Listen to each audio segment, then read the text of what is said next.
Mga ka-Republic, marami ang nag-akalang tapos na ang kwento ni Greg Slaughter sa PBA. Kasi nga raw, bumangga siya sa pader. Marami ang nagsabing barn bridges na raw siya sa San Miguel Corporation at nagalit sa kanya ang ilang maimpluwensyang personalidad sa liga.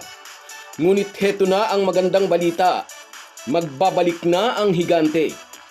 Ngunit hindi sa bakura ng Hinebra kundi bilang bagong pader ng Titan Ultra Giant Racers. Noon pa inihiling ng mga Hinebra fans pabalikin na si Greg Zela sa kanilang hanay, ngunit naging bingi ang team management sa panawagan ng mga fans. At ngayon babalik sa Slaughter suot ang ibang team jersey upang ipakita sa lahat, karapat dapat pa rin siyang maglaro sa court ng PBA. Pag-uusapan po natin yan, pero bago ang lahat ay maglalambing po ako sa inyo na isubscribe ninyo itong ating channel. At kung di masyadong makakaabala ay i-like at paki-share na rin ninyo. Malaking bagay po yan sa aming mga vlogger. Maraming salamat. Mga ka-Republic, magbalik tanaw muna tayo noong 2020 kung paanong isang post sa Instagram ang nagpabago sa takbo ng karir ni Greg Slaughter. Matapos ang isang championship with Hinebra, bigla siyang nagsabatikal. Walang formal na paalam, walang handshake sa team management.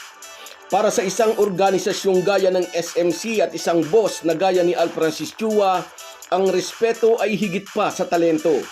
Doon nagsimula ang lamat, doon nagsimula ang silent ban.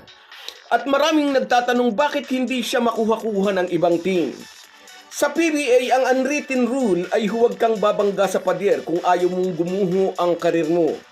May gentleman agreement ang mga team executive, nagpapakisamahan, nagbibigayan ng pabor. Kaya si Greg Slaughter napilitang maglaro sa ibang liga, pero sa dulo, pinangarap pa rin niyang balikan ang liga kung saan siya nakilala, kung saan siya hinirang na Rookie of the Year noong 2014, pagkuway nanalo siya ng 4 na kampyonato, lahat ito ay sa Hinebra. Noong 2017 Governors Cup ay siya ang naging Best Player of the Conference at 5-time PBA All-Star din siya. 2014, 2015, 2016, 2018 at 2019. Ang 2019 Governors Cup ang huling kampyonato ni Greg bago ang kanyang kontrobersyal na sabbatical leave noong early 2020. Matapos ang championship run na ito with Hinebra, nag-expire ang kanyang kontrata noong January 2020. At sa kanyang Instagram post, sinabi niyang gusto niyang mag-take ng break. Lumipad siya patungong US. Ang haka-haka nakatunog di umano si Greg na ititrade siya kapalit ni Stan Hardinger na noon ay nasa Northport. Mukhang hindi gusto ni Slaughter ang ideyang ititrade siya samantalang kapapanalo pa lang nila ng championship. But eventually, bumalik din si Slaughter sa Hinebra. Nag-post pa si Tim Cone at sinabing pumirma na ulit sa Hinebra si Greg Zela. Natuwa ang mga fans dahil buo na ulit ang Twin Towers, katuwang niya si Japit Aguilar. Ngunit malalim di umano ang lamat na bunga ng walang paalam na pag-alis noon ni Slaughter. Hindi raw iyon basta-basta nakalimutan ni Al Francis Chua. Iyon ang nakitang paraan ng Hinebra para makuha nga si Stan Hardinger. Ipinagpalit nila si Slaughter mahigit 1 buwan lang mula nang bumalik ito mula sa kanyang sabbatical leave. Ang ending, umalis din si Slaughter sa Northport. Pumunta siya sa Japan B-League, bumalik sa bansa at naglaro naman sa MPBL. At kamakailan lang naglaro rin sa Dubai Invitational para sa kupunan ng Valientes.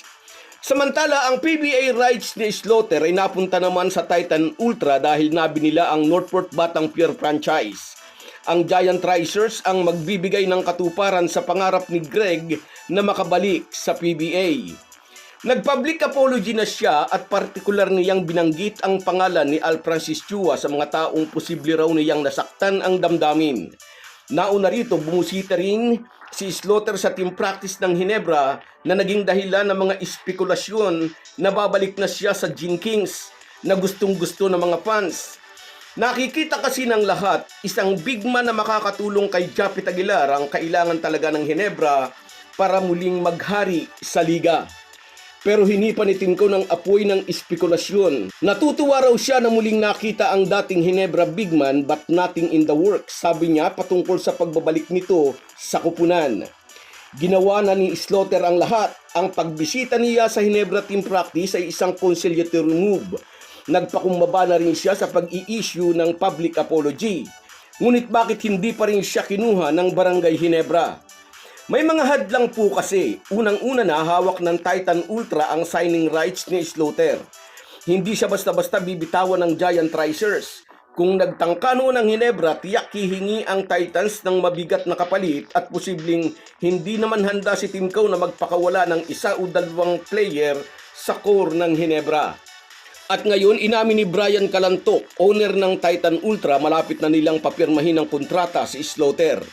Hindi man simbilis ni Calvin Abueva, magiging malaking bagay si Greg sa kanilang team para sa paparating na conference kung saan no height limit ang import. Sakaling mag-materialize ito, di man singgaling ni Junmar Fajardo, may pantapat na ang Titan Ultra sa tulad ni na Japet Aguilar ng Ginebra at sa Twin Tower ng Converge na sina Justin Arana at Justin Baltasar. Makakatandem naman ni Greg sa Titan Ultra ang 6'9" na si Gio Chu, ang number 1 pick sa nakaraang rookie draft. Ngayong second conference lang sasalang sa PBA si Chu dahil tinapos muna niya ang kanyang kontrata sa Abra Weavers na nag-champion sa MPBL. Sa pagbabalik na ito ni Greg Slaughter sa PBA, asahan na sisikapin niyang maipakita sa lahat na isa pa rin siya sa mga PBA giant na kayang magpabago ng kampanya ng isang kupunan. Marami pa tayong aabangan. So guys, yan lang muna. Hanggang sa muli. Kung wala po kayong mga viewers namin ay walang magtatagumpay na vlogger. Kaya salamat po sa inyong panunood. Shoutout sa iyo, Rami Mioli TV.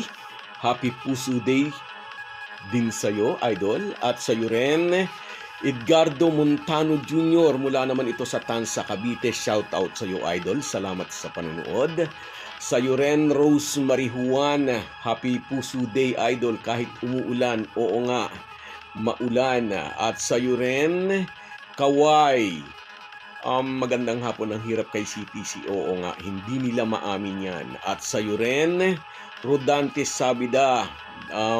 Depensahan lang daw nila dapat. Sa iyo rin, shout out, Lopi Bocalos. Yes, baka nga yan ang mangyari. At sa iyo rin, shout out, Josie Silayan. Salamat po sa inyong lahat. Kahit gaano po tayo kabisi, ay huwag po nating kalimutan ang ating buhay espiritual. Lagi po tayong magpasalamat sa bawat araw na dagdag sa ating buhay. Malaki po ang maitutulong ng pananalangin araw-araw. Isang paalala po mula sa inyong Halo Halo Sports Republic.